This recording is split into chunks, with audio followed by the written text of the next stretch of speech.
High ping in Valorant can lead to lag and affect your gaming experience. Here is a step-by-step guide to help you lower your ping. Step 1. Check your internet connection.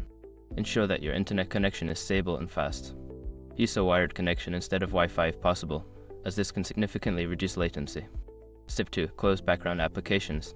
Before launching Valorant, close any unnecessary applications running in the background.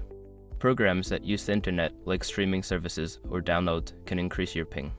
Step 3. Change server region. In the game settings, check your server region. Choose the server that is closest to your location to minimize latency.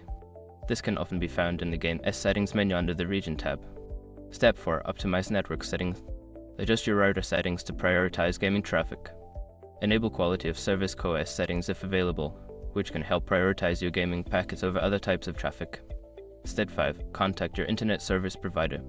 If you continue to experience high ping, reach out to your internet service provider. They may be able to identify issues with your connection or offer solutions to improve your internet speed. By following these steps, you should be able to lower your ping in Valorant and enhance your gaming experience. Happy gaming!